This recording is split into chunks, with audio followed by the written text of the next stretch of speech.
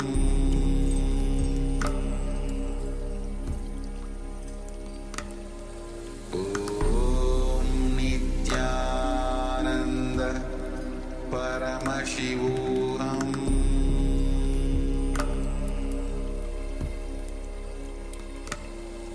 Om Nityananda Paramashivoham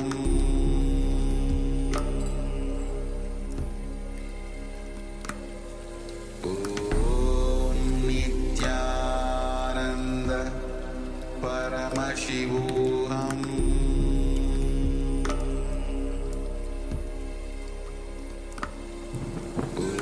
Om Nityananda Paramashivoham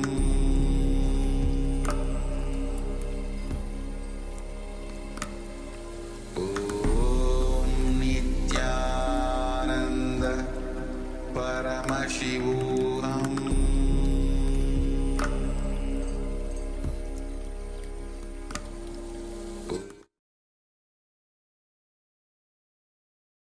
Yes, you can relax now. So now requesting everyone take a moment and share with us what was revealed to you in your third eye. So what's the image that we displayed for you for this third eye power manifestation, the power of third eye vision. So just a reminder, we've displayed an image for you while you were blindfolded. So it is blindfold vision, seeing things blindfolded. So requesting everyone, whether you're following us on YouTube or in the Zoom room, take a moment and share with us what was revealed to you in your third eye. Yes, describe vividly whatever was revealed to you in your inner space. Whether you saw some image or just a few colors, you had some sacred sentiment inside, some idea, or even a memory that popped up in your inner space. Something that felt disconnected from the situation you were in at this moment. Just anything that you have experienced during this power manifestation, even though you might feel it is not related, please share it in the chat. Before we move on to the verification step where we are going to project the image once more for all of us to have a look and cross-verify whether the revelations are indeed aligned with the actual image. Yes, please continue sharing and let us have a look at the image that we had projected on screen. Yes, as you can see, it is a beautiful lemon tree. It is a lemon tree. You can see somewhere in the countryside or perhaps some small country town. And probably, possibly in Europe, possibly somewhere else. So we don't know the exact location. In the background, we can see white clouds. So we don't actually see the sky itself. We see the clouds. We see a lot of green in the background as well. We see perhaps a church tower, and we see one more tower in the background on the right-hand side. And of course, the green leaves of the lemon tree and the lemons themselves in yellow color. So yes. So if you got any of these correct, if you got anything that's resembling any of these or that is related to any of these, then congratulations. Even the sour taste, when you think of a lemon, how immediately you get that feeling in the mouth. Who knows, maybe you had that sensation. That can already be a hint towards the picture. So if you can relate to this, please let us know so we can celebrate your power manifestation. So with this, let us get ready as we move on to the next segment of the day.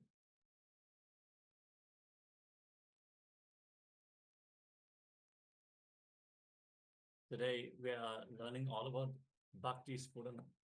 So the expression of the feeling connection, the blossoming of Bhakti, which is the feeling connection to the divine, to the master, expressing in our life in so many different ways. And is the catalyst for our spiritual transformation.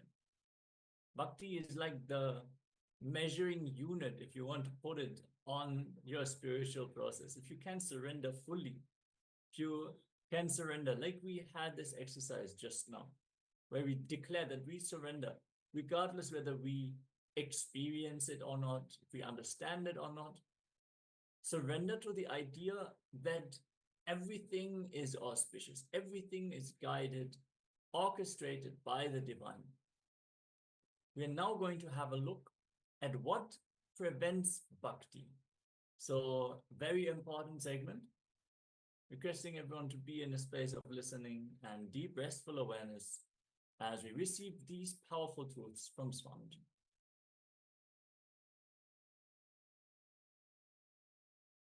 Say, at this moment I feel it is worth dying for this experience. That mood prepares your body and mind and protects you from all the extremities associated with enlightenment. Understand? Understand the question thoroughly. He says he has heard from two people, two masters, that enlightened one cannot live in the body. I do not want to comment about their words, what context they said and how you heard and all that. I don't want to comment on that. But I wanted you to understand one thing. The moment I created this feeling in you, for this experience, even death is okay. It means you become ripe enough to hold that experience in your body. Understand? Till you have, see, what is death? What is fear of death? If you are afraid of death, still you have the hope for life, hanging on to life. So if you are clinging or hanging on to life, how can enlightenment happen to you? I tell you, the moment you are ready to die, you don't need to die. The moment you are ready to face the death, you are free from death. Enlightenment can stay in your body now without causing the extremities associated to it.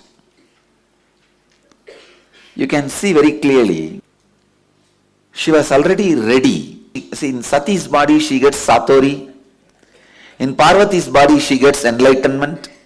In Meenakshi's body she is an incarnation. What makes Sati into Parvati and Parvati to Meenakshi? Understand, non-clinging to life. Non-clinging to life. Stop clinging to life. All hopes are hopelessness. Get more and more comfortable with your insecure imaginations. Please understand. I wanted this to be one of the important understanding for all my disciples and followers. Get more and more comfortable with your uncomfortable fear fantasies, uncomfortable insecurity thoughts, uncomfortable insecurity imaginations. For example, if you have wealth, suddenly you will think, oh, if some thief comes and steals everything, what will they do? Or there are some other. But nowadays the fear of small thieves have disappeared. Fear of big thief means the government. Now the whole thing collapsing. Economy melting down. What is the economy melting down? The larger thief stealing everybody's wealth by wrong policies and corruption. So you have fear. If the whole thing melts down, what will I do? Where will I be? How will I be? See, everybody constantly has these insecurity imaginations, especially early morning before you wake up from the bed. Either you will have the deep insecurity imaginations or fantasies. This too only wakes you up from the bed early morning. Of course, about fantasies, with fantasies already you are comfortable. But these insecurity imaginations, start getting comfortable with that. Okay. Now you are there. That does not mean you are going to become reality. Your ability to get comfortable with insecurity imagination makes your nervous system ripe enough to hold the highest experiences. Understand? This is the only way Sati becomes Parvati, Parvati becomes Meenakshi. Your ability to handle very beautifully in one place in Shiva Sutras, Mahadeva says, living in utter insecurity is living enlightenment. Get comfortable with your insecurity imagination. Only the people whose nerves have become comfortable with the insecurity imaginations have achieved highest things on the planet Earth, whether it is in the outer world or in the inner world. People whose nervous system cannot handle the insecurity imaginations, I tell you, when I declared a few days before a new understanding for our Sangha, you do whatever is your maximum capacity. I tell you, when Buddha gave sannyas to women, of course, I am not against giving sannyas to women, I am all for it. But Buddha knows human beings. He says when he gave sannyas to women and made them also part of the Sangha, he says, I reduced the longevity and purity of my Sangha. Because after him, there will be too much of men exploiting women and women exploiting men. It's not that only men exploit women, women also exploit men. In both ways. I have seen. Oh, anyhow, it's like different ways, not just the guru-disciple relationship. In so many ways, it's men and women exploiting each other. He knows, as long as he's in the body, that won't happen. The moment he leaves the body, it is going to happen. He says he reduced the purity and longevity of the Sangha. I tell you, when I said be honest to yourself, I felt exactly the same after I leave the body.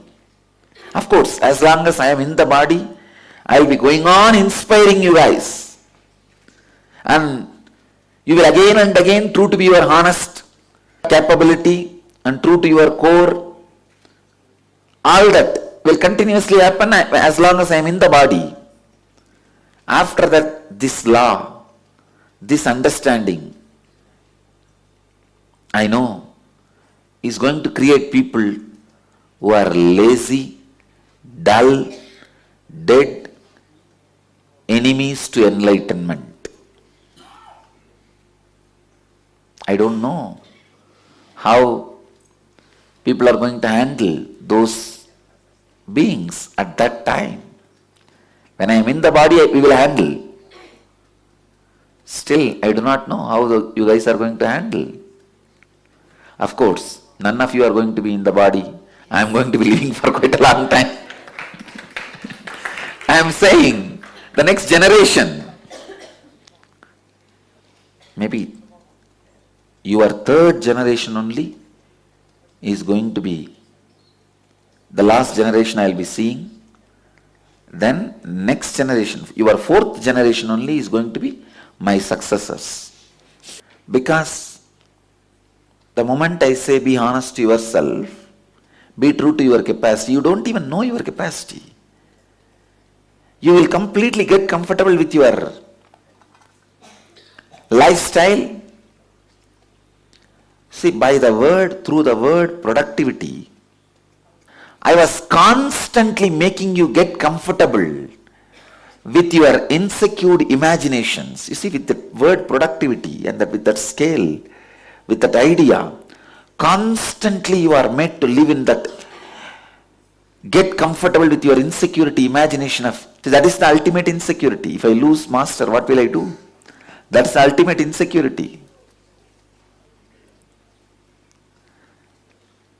But only when you get comfortable with those insecurity imaginations, your nerves become strong to hold the highest Kundalini awakening.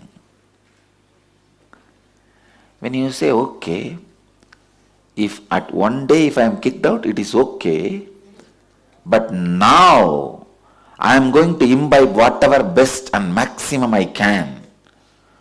Only with this coming to terms with the reality, your nervous system becomes so strong and you imbibe completely maximum whatever you need to imbibe.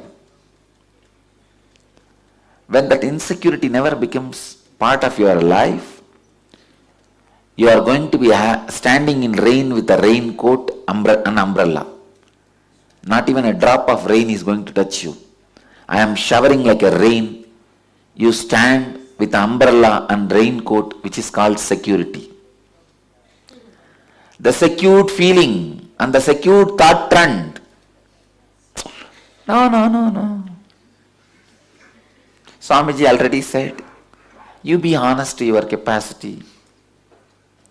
This thought trend is going to be more like a raincoat and umbrella. Now, I only have to inspire you continuously. Anyhow, I am opening up and presenting the whole philosophy in front of you. How this Rajendra Kumar describes, I feel it is worth dying for this experience. When this thought trend becomes part of your system, your nervous system gets the strength to experience and hold the highest Kundalini awakening. Then your system becomes alive. I tell you, to prepare you for this level is the incarnation's job. That is my job. Nothing else. Rajendra Kumar is beautifully putting it. I should first become a candle and burn for you and disappear in your eternal light. That too would not be enough. I tell you, the moment I brought this attitude in you, my job as a great incarnation has happened. I have done to you. You are done with me. I am done with you now. Now, simply the cosmos will enter you and your system is ready to hold that experience. It is all about nothing but making you comfortable. You see, how comfortable you are with your greed-based fantasies.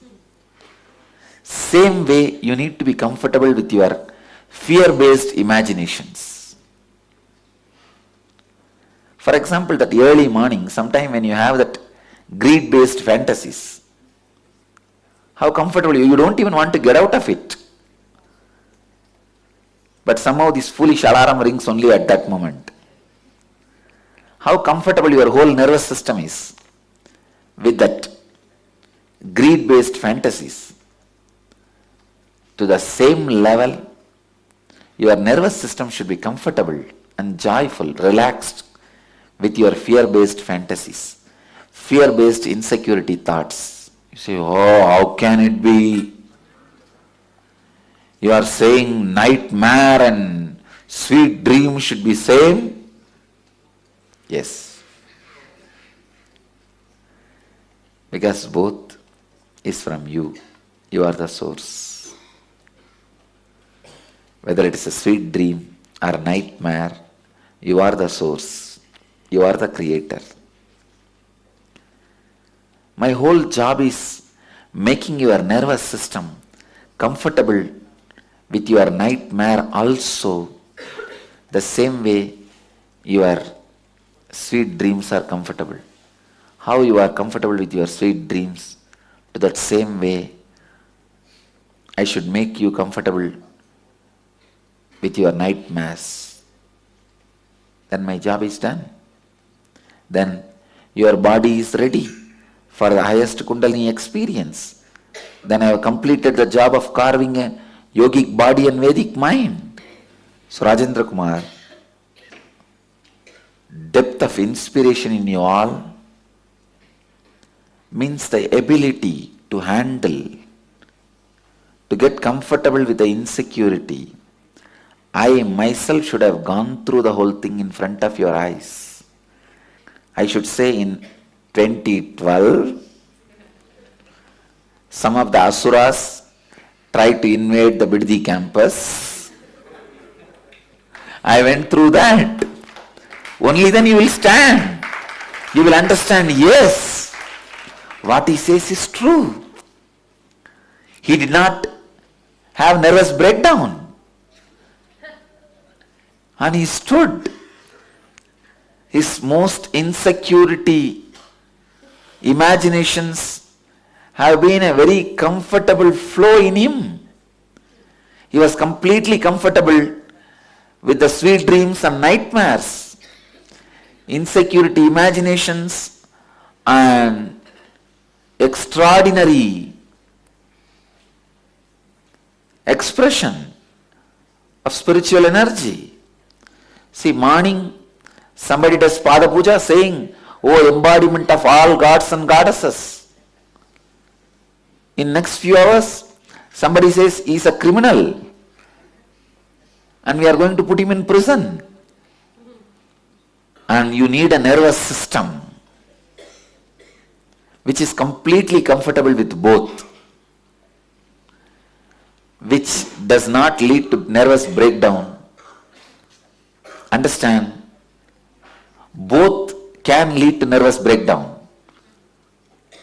It is not that only insecurity, even too much of respect. Suddenly, you see, in your house, the people who live around you suddenly starts like a god. What will happen to you? You will go crazy. In 2 days, you will go mad. You will become loose. You will say, no, I am ordinary. Whether fear or greed, disrespect or respect, both can make you crazy.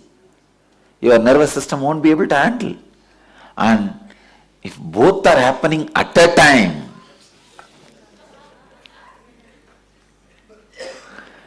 just today, one side the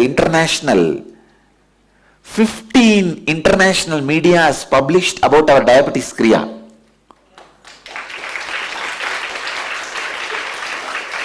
15 international magazines and 4 third-rate journals in Tamil Nadu have published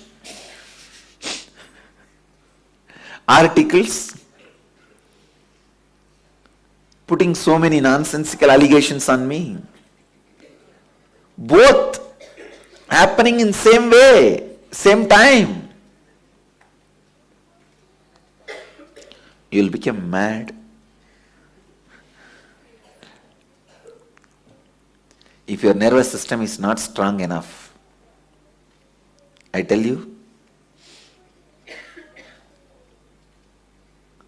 preparing your nervous system strong enough to hold the fantasies of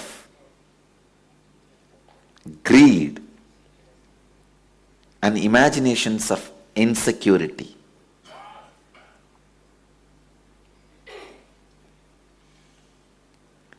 Early morning, if you are lying and imagining some sweet dreams, if this person lives with me, if I am with that person and that kind of house and car and bungalow, money, how life will. Whether you are drooling or shaking,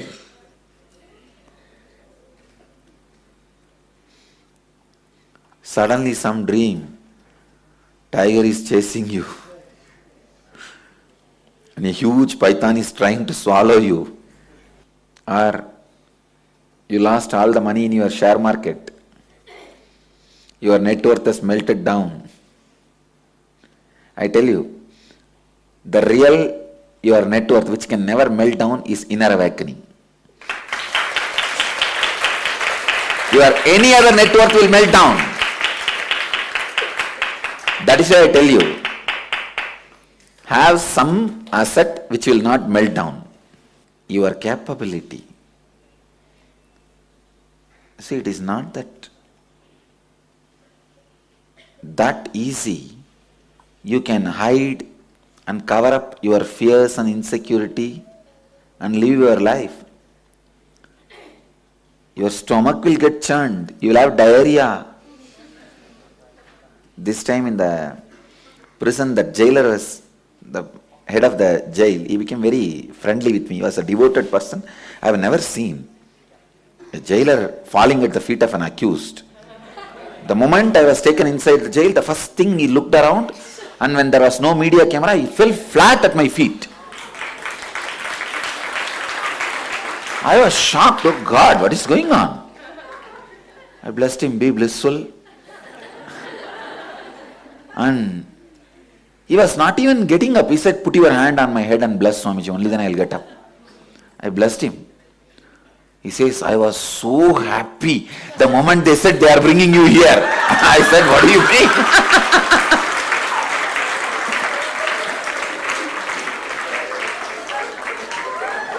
He was telling, you are my guest. I am going to take care of you. Come on. Then he told me, I read all your books. I have seen your YouTube discourses. I always wanted to come and see you in the ashram. You came here to grace me. I said, okay. I don't want any more jailers praying for my darshan.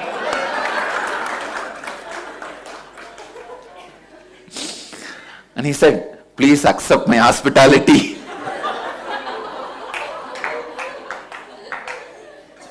But the guy was really nice.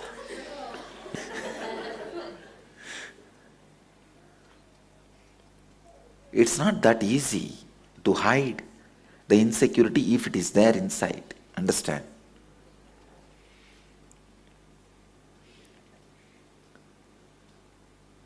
Some of the media, they questioned me in a press meet.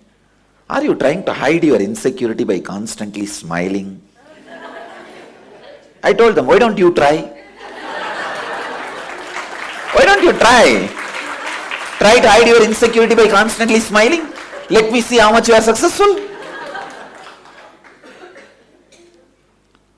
You need a special nervous system through which the current of insecurity and the current of future possibility both can flow. I tell you, when you are always in the peak, means the future, this side is also possible and that side is also possible. Only then you are alive. I tell you, somebody may think I am a good guy, somebody may think I am a bad guy, but I can tell you about me, I am a living guy. I am alive.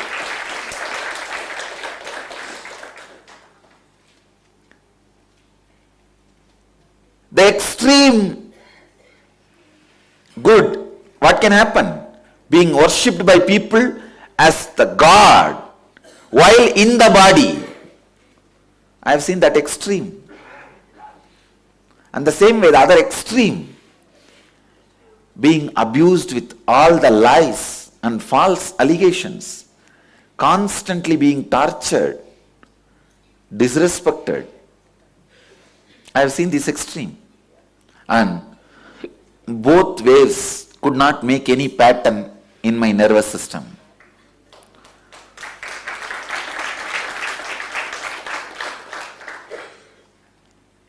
Birds don't leave footprints in the space. Same way, both does not leave any footprints in my nervous system.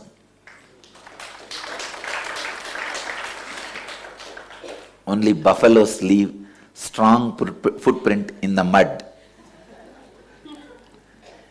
If your inner space, your nervous system is more like a mud, only buffaloes walk in that and leave a strong footprint. You can see. In the mud, when the buffaloes leave, footprints are formed, and then when it dries in the sun, it is frozen. Sorry, it's dried. It becomes permanent. Mud is your weak nervous system. Buffalo is the experiences happening on you. When the sun is exposed to that footprint, it becomes like a solid stone after drying up. Life's various other experiences are the sun's exposure to that footprint, so it becomes a permanent pattern in you. But if your inner space is like a sky,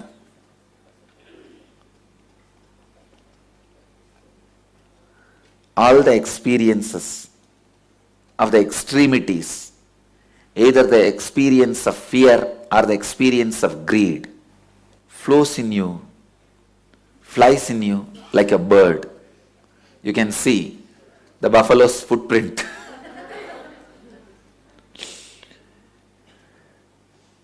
If you are a mud, you carry only this.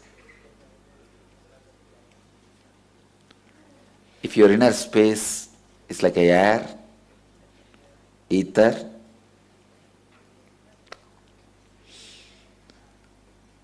every experience is like a bird which does not leave any footprint. I tell you, take this up like a samyama, meditation, getting comfortable with your extreme fantasies, positive and negative.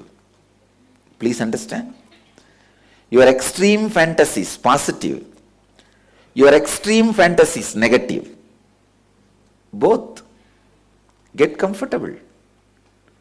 Yes, if that happens, if that is the way things happen, what can be done? Okay, next.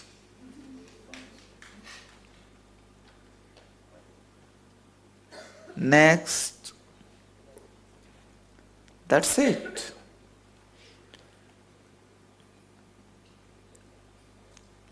And I still remember the jailer asked me, Swamiji, you are not suffering. Why are you trying to fast? I said, fasting I am doing just to put it on record about my resistance. That what they are doing is illegal. The international media is watching. And the history is going to record. Not only I am arrested, how I responded to the arrest. Not only I was persecuted, how I responded to my persecution. So I need to put it on record. I need to create the right history.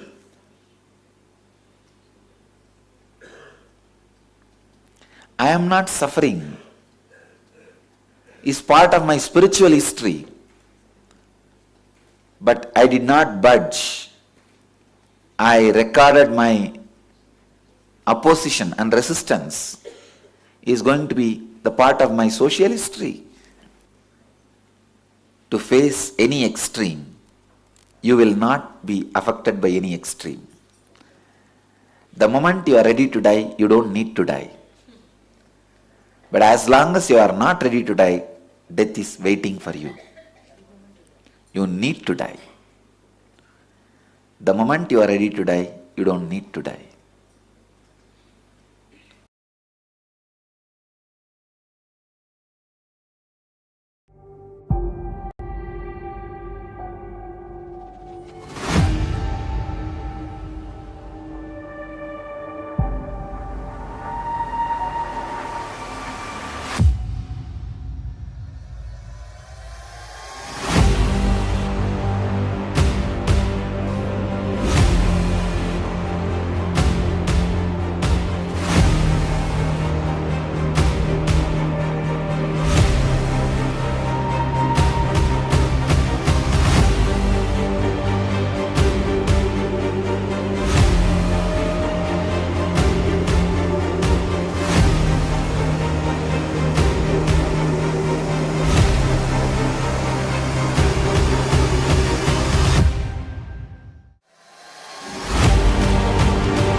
Yes, welcome back. So after those wonderful revelations by the Supreme Pontiff of Hinduism, let us now look at the internalization exercise on what prevents bhakti. So, what you are devoted to, you become that, is the message of harness the power of feeling connection. That statement. What you are devoted to, you become that. So you can utilize your feeling connection to grow towards your highest possibilities. Take a few moments and pen down what you are devoted to. Which 11 powerful cognitions inspire your life and empower your feeling connection with Swamiji? We're going to go through multiple steps. First, start with reflection. Take a moment to reflect on what you truly feel devoted to in your life. Consider the people, principles, or practices that inspire your passion and commitment. Think about Swamiji's teachings and how they resonate with you. Ask yourself, what values or teachings from Swamiji do I feel most connected to? In what ways do these teachings influence my daily life?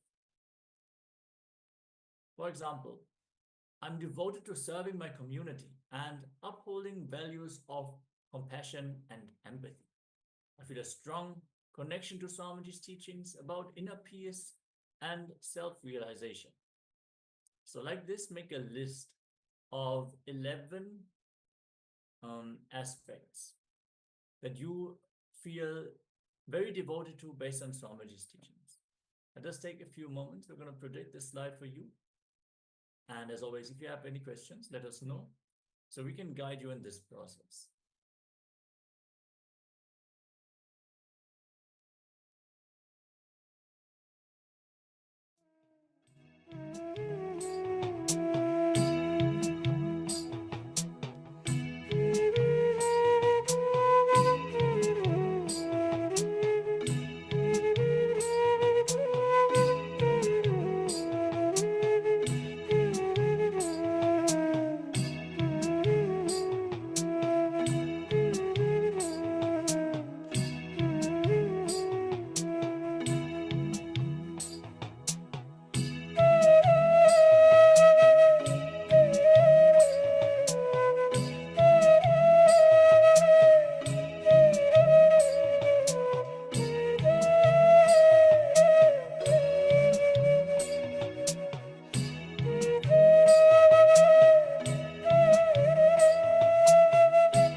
Now, let us identify these powerful cognitions and write down 11 powerful cognitions that inspire and empower you in your life. These cognitions should reflect what you hold dear and how you wish to embody these values. Focus on the insights derived from your reflection and Swamiji's teachings. So once again, write down 11 powerful cognitions that inspire and empower you in your life. These cognitions should reflect what you hold dear and how you wish to embody these values.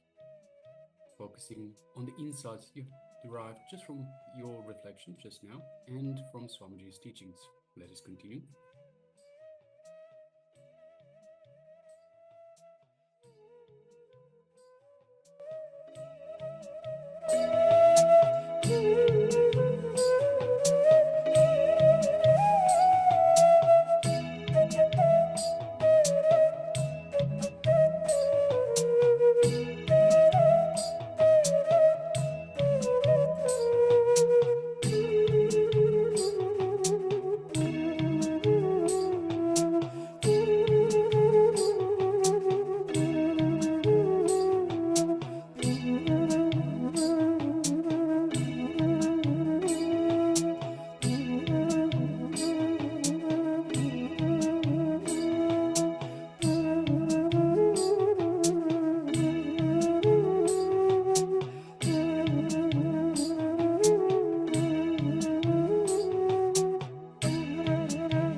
us move on to the next step.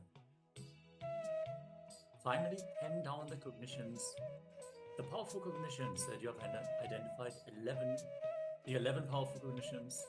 Write them down 3 times. Each of the powerful cognitions, write them down 3 times.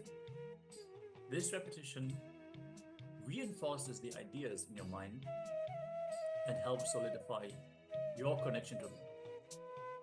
You can format it in a list or sentences as you prefer.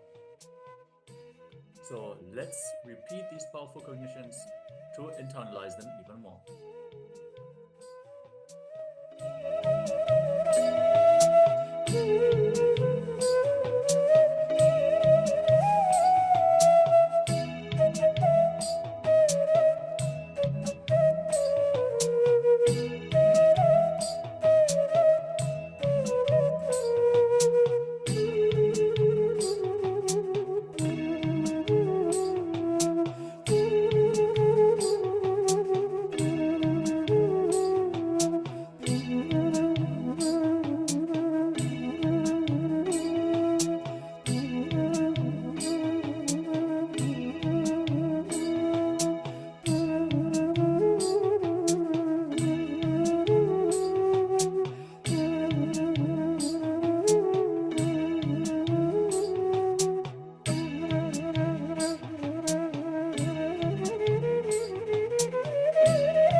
Yes, you can now relax from this exercise on reflection on devotion.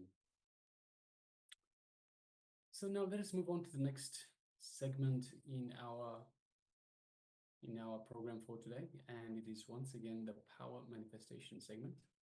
And in today's power manifestation, we are manifesting the power of third eye vision. So we will be displaying an image for you, and through the power of the third eye, we ask you, the participants, to let us know what is it that we are. So give us the details of the image that we are displaying for you. So requesting everyone now to please gather an eye band or an eye covering, something that is opaque in nature such that you don't see through the material itself. And let us put on the eye bands and sit comfortably with the head, neck, and spine in a straight line. And let us bring our awareness to our inner space, our Ananda Gandha, which is just below the heart center. And let us invoke Swamiji in our inner space. Just visualize Swamiji in your Ananda Gandha.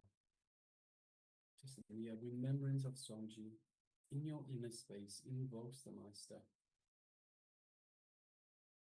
Just visualize your favorite image, your Atmamurti of Swamiji, the one that you feel most connected to. And through that connection, feel the love, compassion, the infinite grace that is being showered upon you from your inner space by Swamiji, the Supreme Pontiff of Hinduism, living avatar and living incarnation of the Supreme of Paramashiva himself, the Supreme Super Consciousness. So just take a moment and feel that love, compassion, feel the energy, the super conscious energy that is being radiated from your inner space, from Swamiji.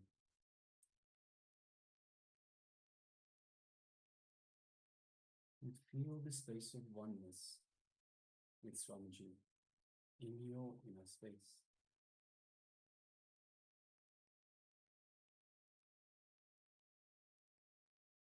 Just you and Swamiji in your inner space, your Ananda Gandha.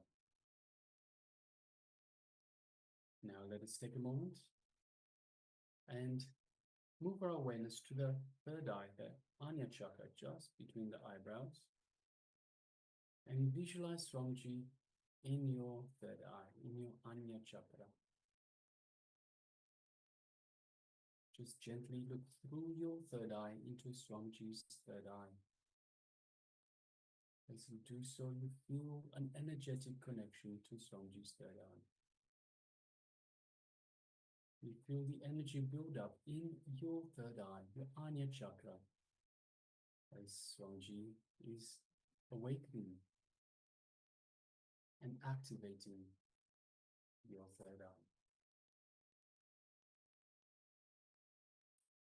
Just take a moment and feel all of that.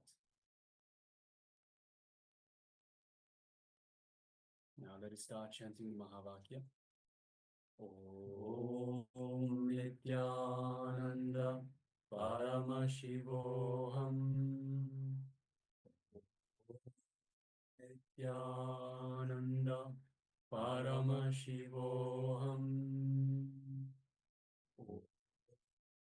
Nityananda Paramashivoham.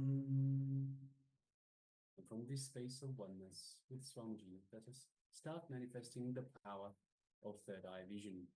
The image is being displayed for you now. Let us begin.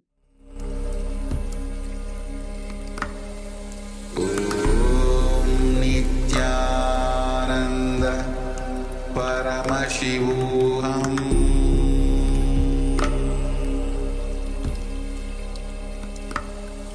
Om Nityananda Paramashivoham